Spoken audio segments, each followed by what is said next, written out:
about your organization that you started? So it's a Team Cribs organization, and we help out other charities that are just starting. So I have Cribs Brands LLC, my wife and I, and she kind of runs everything. But from the charity standpoint, my mother would always call me and want to know who I was helping out. So we help out younger or smaller charities who are trying to reach their goals. And we seek out funding from leaders in the community, business leaders, to try to pour into charities that are doing great missions that align with our mission. Well, that's a big mountain to climb. How long have y'all been involved in that? Since the NFL. So it grew outside the NFL. So once I hung up my cleats, it was more so, how can I help the community? How can I continue doing good works? How can I continue to bring honor to my family, to my name, and not just do that just to blindly do it, but to have fun and do it. So we do events, Shop with the Jock a lot, where we bring underserved members in our community and let them take them on a shopping spree. Feeding the community, I partner with the Salvation Army, with United Way, whoever is willing to partner with our morals and our goals to help out underserved communities in Cleveland. That's beautiful. How can ones get involved in volunteer efforts with you? So a lot of people, they get involved by reaching out on social media, just like, hopping in the DM, and I cipher through, my wife cipher through who is for us, in the spirit of, I just want to help, and not just, hey, I'm coming, because we get those who, I'm a fan, I want to help you too, but hey, come on out, you're going to have fun in helping the community, and you can get a picture and an autograph, and if that's what it takes to continue to help community, it's a clear view, it's a clear picture for me. Hey, you can come and get an autograph, you're going to help the community. That's a good trade. Indeed. Well, what's your social media tag? Josh Cribs 16. And it's like that on Twitter and Instagram. My daughter made me get a TikTok, but I'm not really on it, and that's the same thing for Facebook as well. Okay, do you have a website? I do, I think I do, but the best way to get in contact with me is Instagram. That's what I'm on, with Twitter.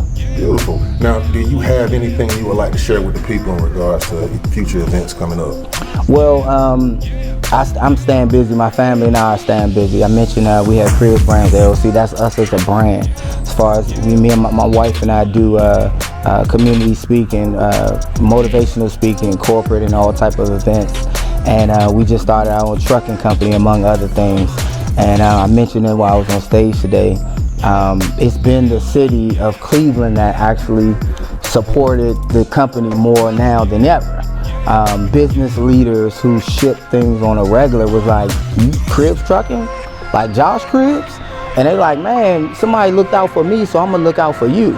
So as much as I, took at heart to do the right thing and make sure I bring honor to myself, people see that, say, man, I just want to be involved. Hey, you can ship my stuff. And those are the first contracts that I got in my trucking company, was Cleveland Browns fans, diehards. And I'm like, man, here you go, signed jersey. They was like, oh man, I'm gonna mention your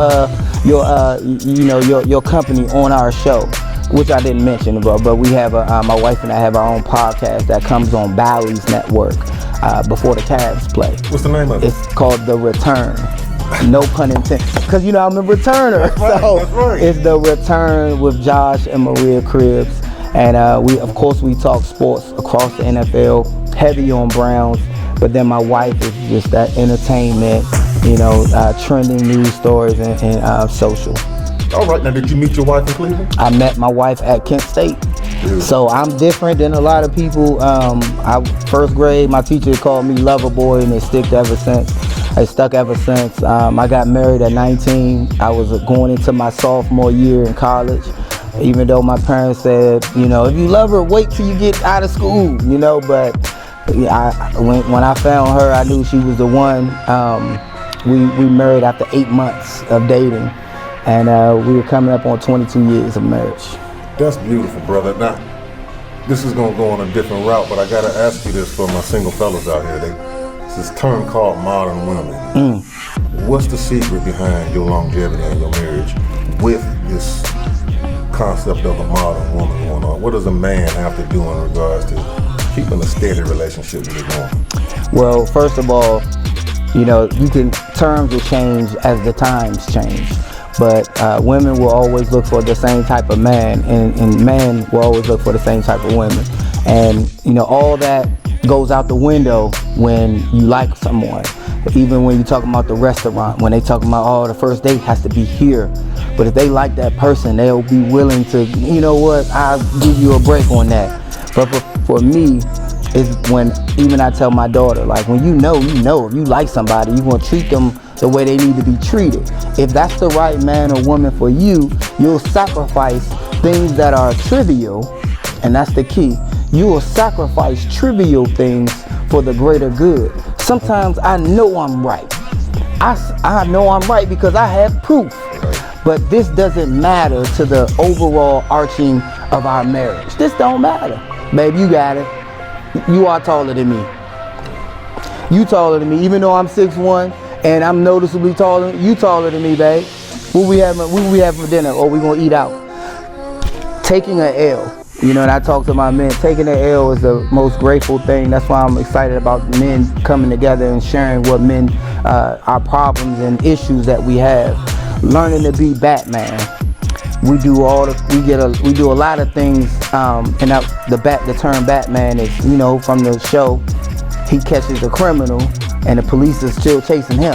And the Batman did all the work, but he don't get no credit. And a lot of times that's how men feel. You know, we keep the house running, keep the oil in the car, we do our responsibilities. And for Father's Day, we get a tie and some socks. And, you know, everybody loves mom, and there's nothing wrong with that. That's our role, because we're the foundation. We're the house. Our women make a home, but we make sure there's security. There's certain things that we're qualified for that no one else can touch. So we have to be Batman in our house. We have to be able to stand out and look from the outside in, like, yeah, my house. And the woman, and our wife, she's taking care of that. So as long as we keep eye on that, like, man, I'm Batman in this house. I'm not gonna be trivial. I think that's a recipe for, you know, longevity. Cause my wife, she'll get mad. Okay, you right. I apologize. I specialize in saying I'm sorry and apologizing for even when I'm not wrong. So I think the sacrifice, being slow to anger, that takes a long time to work on, it goes a long way. Happy wife, happy life. Yeah, in a sense. But always, as men, having the last word. Yes, dear. And let that be it. And it's not about right or wrong. Like, I don't need to be right. Like, why? We're not in competition with one. That makes so much sense, man, and I appreciate you sharing that with the people. And I appreciate you spending your time with us today. Absolutely. It's a pleasure being in your presence, brother. And yes, sir. We appreciate you staying with the community and helping us out. Appreciate you, brother. Thank you. Likewise.